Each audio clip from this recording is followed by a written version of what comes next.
Hello everyone, my name is Apple Guy, and welcome back to the episode of my blind playthrough of the first tree.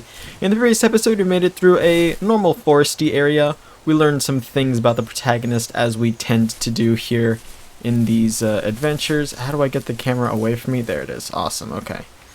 Alright, so in today's episode we're going to continue to discover more about this fox, and probably more importantly, the man having the dreams, because he is really the teller of this story. It looks like we have a mattress with some Coca-Cola cans chilling around the outside.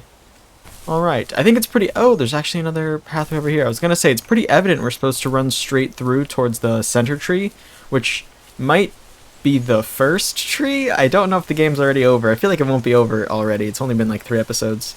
And it said it would take 2 hours exploring casually, and I think I'm exploring pretty casually.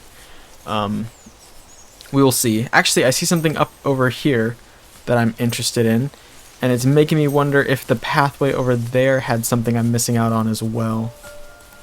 We will see. Oh, by the way, the previous episode got a copyright claim. I read on the developer's website you can send him an email to get it fixed, but I didn't. I mean, my videos, you know, I feel like it'd be more hassle than it's worth as far as trying to get the copyright claim removed. Well, wait, is there more? My dad built a lot of stuff in his free time. If he wasn't watching fly fishing or reading Tom Clancy novels, he was carving something. He made tons of birdhouses. Not that he was into bird watching, but I think he really missed working and adding on to the home. If he couldn't afford the time to build onto our own house, he would have to settle with watching birds move into their little homes. We kept an old mattress in the bed of that ugly yellow truck, so we would drive it deep into the woods and then watch the birds fly into their houses while the sun set. Usually it was accompanied by venison jerky or cold Coke, but not a lot of talking, which is how we both liked it. Good to hear they're bonding a little bit more. I definitely did miss something over here. Yeah, this beacon of light right here, I just didn't see it. I think the way that this game works is there's like 3 or 4 dig spots in each zone, and whenever you dig up the first one, you get the first story. When you dig up the second one, you get the second part of the story. It doesn't matter which one you dig up first, but I'm gonna assume that the one that I dug up before... Well, that is really, really out there, isn't it? Huh.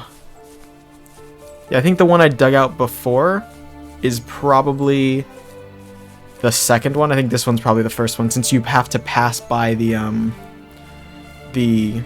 mattress and cans of Coca-Cola to do so. Which, by the way, I'm actually a big fan of Coca-Cola. I don't drink a lot of Coca-Cola. I think I probably like 3 cans a week.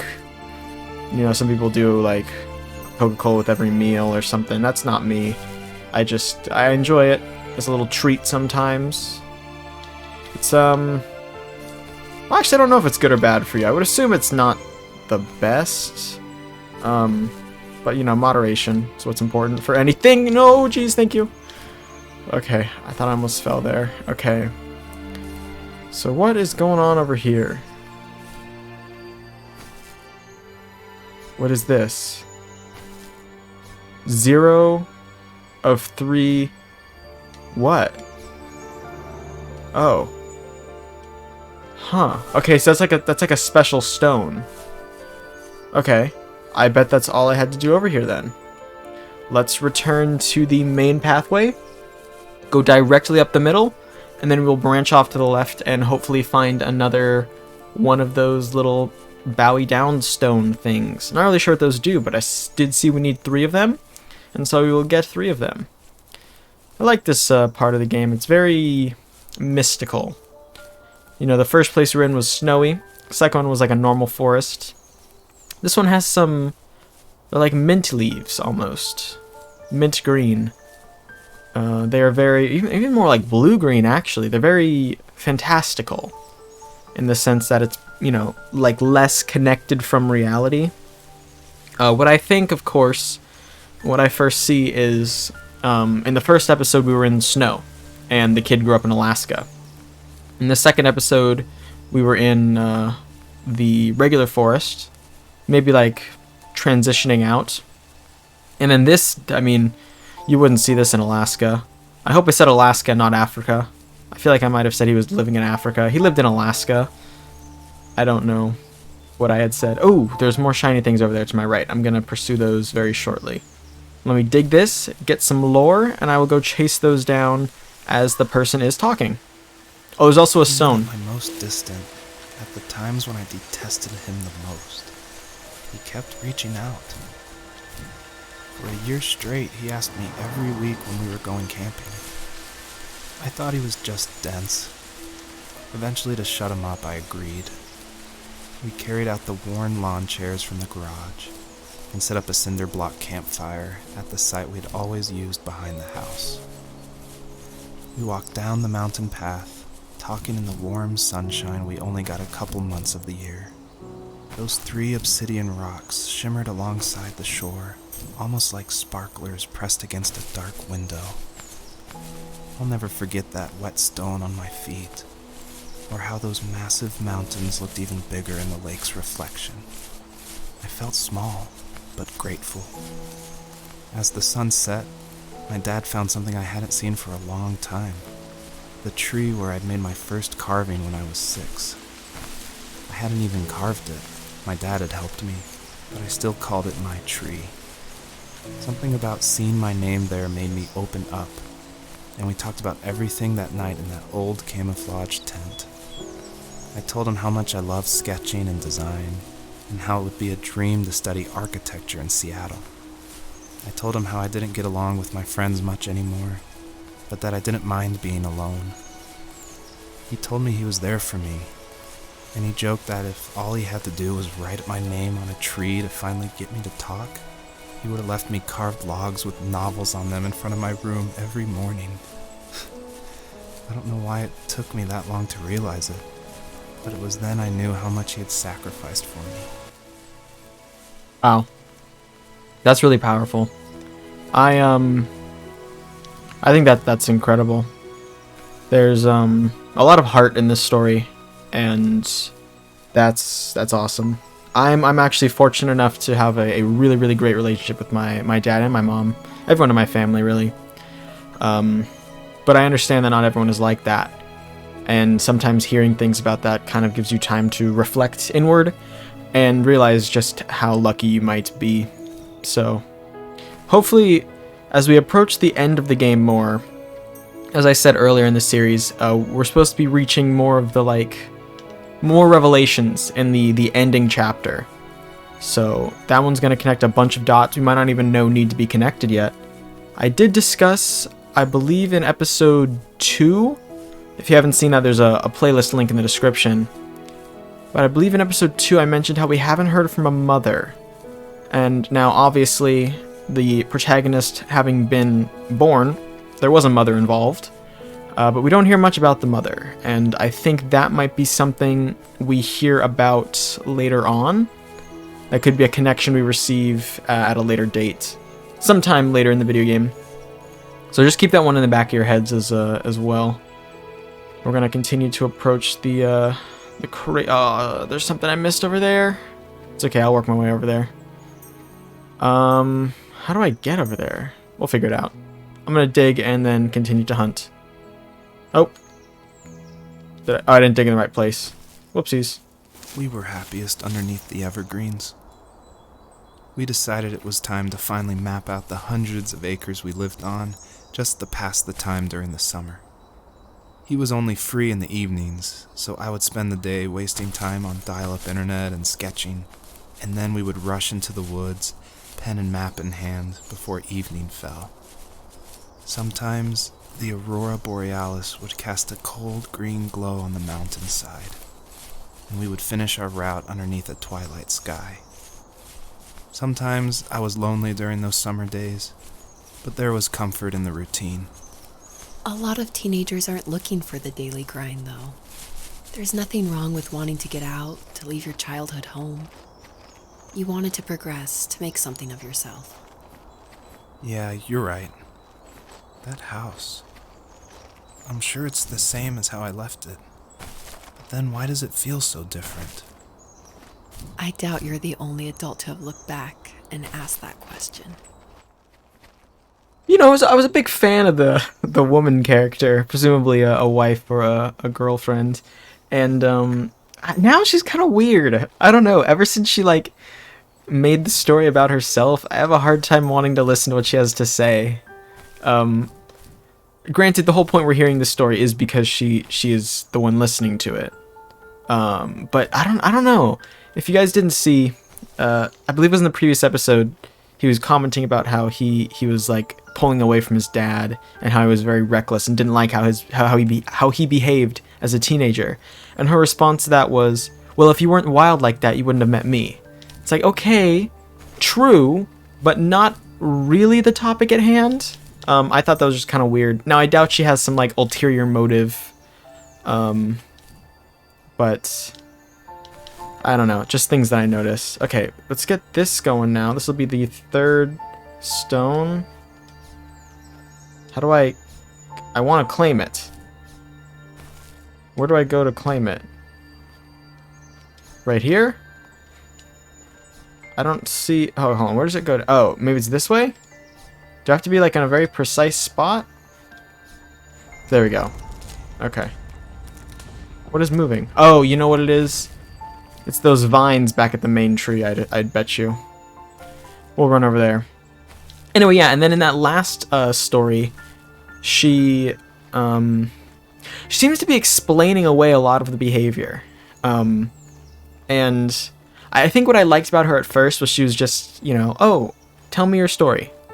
And the listening aspect was super nice and super supportive. And now she's kind of like interjecting. It's like, why are you doing that? He didn't ask for that. Don't interject, you know? Like, know your place, I guess, in this not adventure, because it's not an adventure for them, they're just talking. But like know your role in telling of this story. And it's as the audience, not as the therapist almost. I don't think I went down this pathway, but it's a good thing I did, because there's a bunch of these things. Oh, that just loops me back around. Okay, well, we can prepare to head back to the main tree now. Quick jog to get over there. Won't be too long of a trek at all. Yeah, I don't necessarily think this woman has like bad intentions or anything. I honestly don't think that's what this game's about. She's just there and reacting how a person would react. Just my 2 cents. I figured if you're watching the blind playthrough, you like my blind opinions, and that is what it is. It's my blind interpretation. There's, of course, 1,000 ways to interpret a story. There's the whole "a picture's worth 1,000 words" thing. And let me tell you, if you guys, I've mentioned it before, but I'm in an art history class all about looking at pieces of artwork and connecting them to other things and seeing connections and making observations. And that's a really, really cool thing to be able to do. I think it's a skill I'm applying to this video game right now, just kind of picking things apart. I always say it's kind of an easy class for me because you just have to talk a lot, and if you talk enough about something, people will have to believe it. You know, if you say like, this tree is brown because it's made to represent dirt, right? Like, that's kind of a weird thing to say. But if you talk about it enough and you make enough connections about it, well, dirt is brown and the tree is brown. And actually, they both come from nature, which is something that you can see here because the tree has leaves and leaves are alive. The dirt is not alive, though, but they're both the same color. So maybe the connection is the earth is alive, right? You talk enough about that, and people are going to have to listen eventually. So that's my art history superpower. I see this giant beam of light, and I'm worried I might have missed something. However, it appears to be pointing directly at the tree, which to me... No, there's another one over there. Oh, no. It's these stones. It's the stones that are glowing. Okay.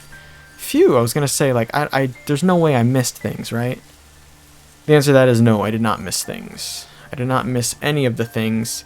Well, that's a big wolf up there. We're going to deal with him in a minute. I have to do some fox parkour to claim the glowing things. I don't actually know what the glowing things do. I'm almost certain I've missed some already.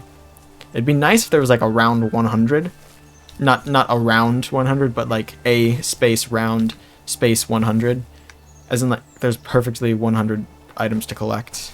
It'd be nice for knowing if you're on track, but I don't know. I think there's still some of the games we played. I got 72, which means if there is 100, I'm missing 28. Big fox up here. Actually, that's a wolf. Stood nearby, unfazed, like nothing was wrong. My dad is dead, and he's never coming back, Rachel. I can tell you these stories, but I can never reminisce with him again. He can never hold a grandchild that we'll probably never be able to have. I can never talk to him again, and I'll never be able to say I'm sorry for everything. Huh. Okay. That's... Okay, this turned a lot into a guilt story now. It seems like the protagonist is guilty that he didn't have all this time. Quick observation that I noticed is he says the child will probably not be able to have. Not really sure what that's about, but that seems kind of significant. Something to keep in the back of our mind. Okay, so that's a pretty huge development then. Also, we're entering a pit of some sort, which could be symbolic. Okay, I'm trying to collect this, though. Give me that. Thank you. Okay. 1, 2. Here we go. And then I guess we just continue forth. Down, down, down. Here we are. Collect a whole train. Get up to 80 as we continue to run deeper and deeper. Down the pit. No, we're going... That's really sad. I mean... We also found the second fox pup, also in the same condition as the first one. So let's think about what coordinates those two. When we first saw the first one, it was the very start of the game. When we saw the second one, it was when we found out that the father character is no longer alive.